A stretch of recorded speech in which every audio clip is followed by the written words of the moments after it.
Happy Thursday, Facebook friends. Welcome back to Facebook. I'm Angie Garza, Director of Professional Learning and Educational Services at ROE 47, serving Lee, Ogle, and Whiteside counties. And if you're joining us here on another fine Thursday in March, you will know that March is Women's History Month, and all this month, our Teacher Talks are focusing on women who inspire us in education. So as always, to help me out with these really important conversations on our fine Thursday morning, I would like to welcome to our Teacher Talk my friend, colleague, and co-host, Ms. Stacy Dingus. Good morning, Stacy. How are you this morning? Good morning, Angie. I'm good. It's March. We're one step closer to spring break, which is always good. The snow's melting and the sun is coming out, so always a good thing. And this is one of my favorite months that we're doing, focusing on women in education. And today, a personal friend of mine, so I'm very excited to get this started. Well, I think I should probably just have you introduce our special guest for this morning. Actually, our special guest for this morning probably needs no introduction as we think about women who inspire us in education. We have with us this morning Lindsy Stumpenhorst, who is the principal at Challand Middle School in Sterling, joining us to kind of share a little bit about her story and what brought her to education. Good morning, Lindsy. Thanks so much for being here with us this morning. Thank you. Good morning, ladies. Happy gloomy day. And a special thanks to you this morning, because I do know that it is Sterling spring break and you are busy in the office. I think you shared with us a little earlier that you are putting together memories of this year for the Challand Middle School yearbook. So that's got to be quite the endeavor this spring break. Yes, I think the yearbook falls under other duties as assigned. Well, that's after my own heart. I used to do that for years, and it's so important to capture these memories, especially right now as we're moving into a different phase of our world after living in the pandemic. So important work, that other duty as assigned. Yes, very true. So, Lindsy, we were talking about women who inspire us this month, and you are very present. You like to tell the story of education on social media. You've got a lot of things that you're passionate about in education. So we want to start off this morning just by asking you to tell us a little bit about yourself and your journey in education. Sure. So as you guys said, Lindsy Stumpenhorst, principal at Challand Middle School here in Sterling. Stacy, I don't know, and you didn't know I was going to say this coming into this Zoom meeting today, but one of the things that you guys mentioned we would talk about is how I got into education, how I got to where I am today. And I remember a pivotal moment that I chose what my major was going to be in college, because I was on the Dallas farm. So Dalem Farm, sorry about that. And so I was on the Dalem Farm, and you guys had a field trip that came out, a group of kids from inner city. Do you remember, Stacy? Yes. And so it's a bus of kids came out, and a bunch of FFA kids from AFC came out to help give these kiddos a tour of their first time on a farm, showing them around. And I remember loving that experience. And Stacy, I'm pretty sure it was you or your sister. At the end of the day, you turned to me and said, "Did you ever think about being a teacher? You'd be really great at it." And that was the end. That was it. That was the only thing that you said. And I thought to myself, no, I actually never did. I just fought with my brothers and sisters all the time, so I didn't think I was very good with kids. But that kind of stuck with me. And so when I transitioned to North Central College in Naperville, I majored in elementary education. And that's kind of the moment that my path in education started. And so I don't know that I ever told you that story before.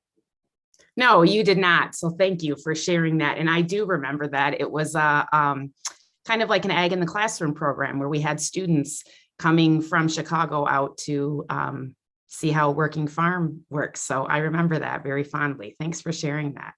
Yeah, you're welcome. And, I think that was the first time I ever saw a light bulb moment with a kid.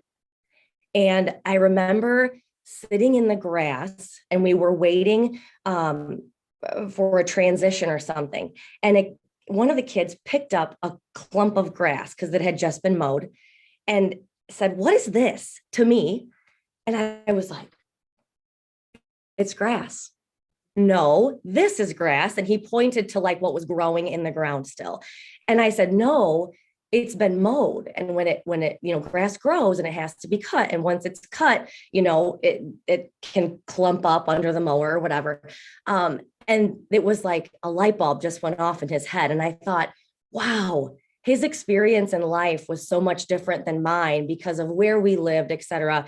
But being able to like see that light bulb moment, like the aha, just in a conversation about grass, was pretty awesome. Yeah. Thank you so much for sharing that. And you're right. The light bulb moment sometimes is those simple things is really what sticks with us. I got to see you as a teacher years ago when you gave my daughter writing lessons, long time ago. But you have, as Angie had alluded, we have kind of watched you grow from teacher to administrator. So tell us a little bit about your school, about Challand, all the great things that are going on there. Yeah, so we have just over 750 students, grades 6 through 8. Amazing staff of teachers, ESPs, even down to, our Airmark lunch service personnel, just awesome people who are really in it for all the right reasons. If you've been on Challand's campus, you've seen we have an amazing facility. We've added a big athletics and activities area. I believe that was 4 years ago now.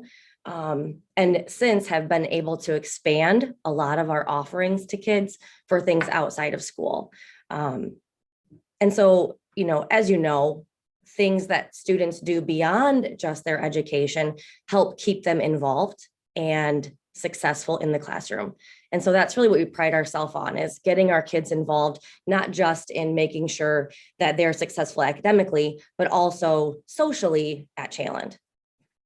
So I'm going to throw you a curveball because you just shared all the incredible things that are happening at Challand. And we know that change, we know that work with teachers that is so vitally important starts with strong leadership. So as an educational leader who is called to that role, what is your vision of education? How do you see that? How do you see that changing, especially after we've lived through the last couple of years? Kids have changed, we've changed, our communities have changed, gone through a lot. What do you think about, as a leader, your vision for education and where it needs to go next? I'm just curious. Wow, that's a heavy question, Angie. Sorry. That's okay. Where education needs to go next. I think it's starting to shift in this direction as not by mistake, but because of the shortage that we're seeing with teachers, principals, et cetera. I think there's going to be a natural shift, kind of power to the people. I think that teachers are going to be able to have more ownership of what's happening in their classroom, principals in their buildings, et cetera, because at the end of the day, there's not a huge pool of candidates. We had just recently some ELA openings for Challand, and we had 4 applicants for 2 openings. And so luckily, out of those 4 applicants, we hired some really awesome people. But, the pool isn't always deep. And so I find us really being able to nurture and grow the people that we have in our current positions. You mentioned the teacher shortage, which in addition to the pandemic is something that we in education have been grappling with. I think people right now are looking for a little inspiration in their lives. I think they're looking to be rejuvenated, re-inspired, re-engaged.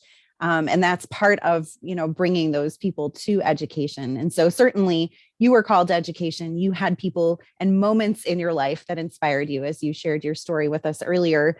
I'm curious, since this is Women's History Month and we're looking at celebrating women, especially in the field of education, Do you have any women in your life who have, kind of cheered loudly in your corner, who have inspired you to, craft your vision or to move ahead with your leadership efforts, or even your career in education?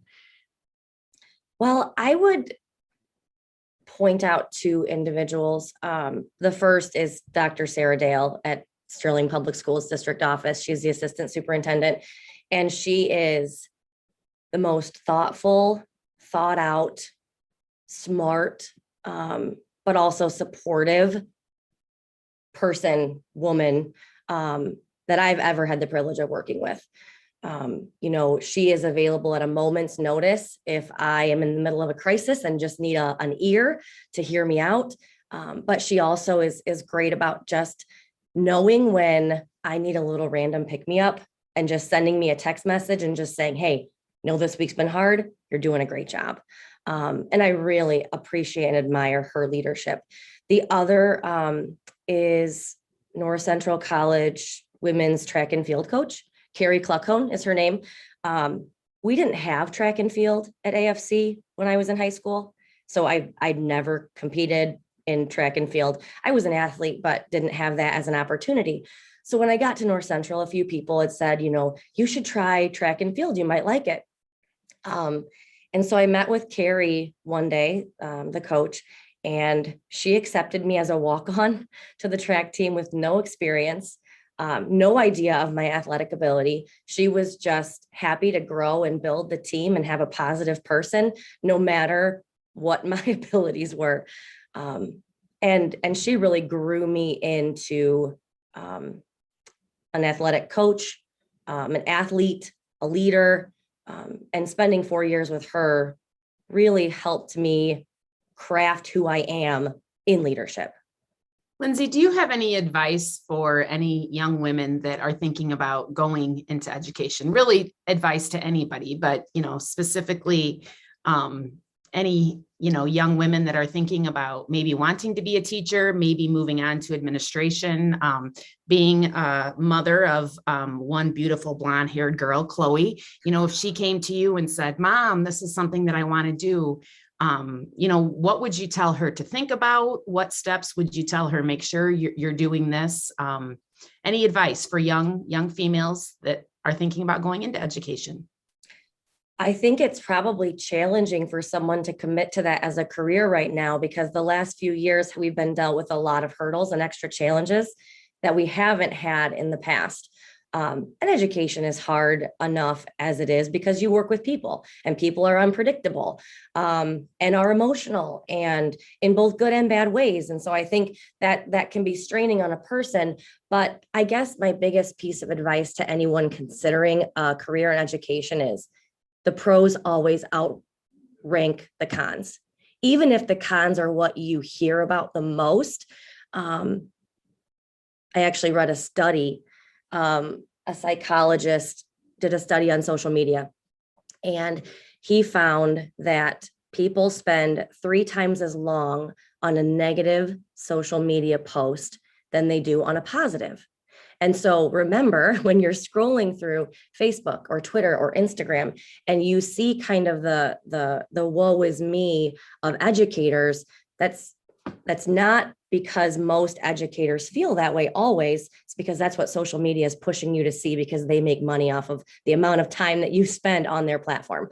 And so I would say if you were to walk around any school in our area, yes, there are hardships, but the pros always outweigh the cons. So I can't let this conversation end without 2 more questions, because you mentioned social media. Tell us about how you are reaching out and making connections over social media. I seem to remember a few delightful TikToks. So, well, first it helps having teenage kids, right? I have a son that goes to Sterling High School as a freshman, and my daughter's in 6th grade here at Challand. And so, whenever they want to be a part of some social media movement, I have to parent view that first, just to see if it's something that I think is a valuable use of their time and energy. So then TikTok came along, and I was always a big Instagram, Facebook, user. But TikTok is very addicting. I'm sure that you already know this. And that's the platform that all my kids are on here at school. And so, I don't use that as a platform to communicate with my kids. But when we're having conversation or I see them on the playground, and I recognize an audio because it's a trend or whatever, it's really easy to strike up a conversation with a student that I may not know so well when we have kind of a common ground with pop culture. So that being said, I know that you've done some podcasts and you've done TikToks, and then you have your whole, educational leadership career. What's next for Lindsay Stumpenhorst? Great question. Putting you on the spot. Have you ever heard the saying, if you want to hear God laugh, tell him your plan? That's kind of the rule that I live by. I'm horrible at making long-term goals. I'm getting better. But I don't know. I just take whatever gets thrown at me and use it or lose it, I guess. I don't have any plans. I really do love where I'm at right now. I love the middle school. I love the age of these kids. I love the staff that, I've been building over the last, 3 years to make Challand the best middle school in the area. But I'm partial, I know. Well, Lindsay, I think, you and I are both alike in that way. I always say the door is always open for that next adventure or opportunity. And it's good to kind of bloom and grow where you're planted, but then also kind of keep yourself open to all of the possibilities. So congratulations to you on all of your hard work. There are 3 words that I wrote down as we kind of talked with one another that I think pretty accurately describe you. One is positivity. The second is people. And the third would be progress. So the 3 Ps of Lindsay Stumpenhorst. If you've never had anyone say that to you before, you heard it here first on our Teacher Talk. So we want to thank you so much for joining us this kind of gloomy Thursday. But as Stacy mentioned, I'm really excited because we did have our time change and things are looking brighter as we head into spring for all kinds of reasons. So again, thank you so much for taking the time out this morning to talk to us. We certainly enjoyed it and are looking forward to all things that you do in the future. So thank you, Angie and Stacy. Absolutely. Friends, this wraps up our edition of Teacher Talk on Thursday here on Facebook. Join us again next week as we feature another inspirational woman in education. Have a great rest of your day, and even better Friday. Enjoy an incredibly beautiful weekend, and we will see you right back here next Thursday for another edition of Teacher Talk.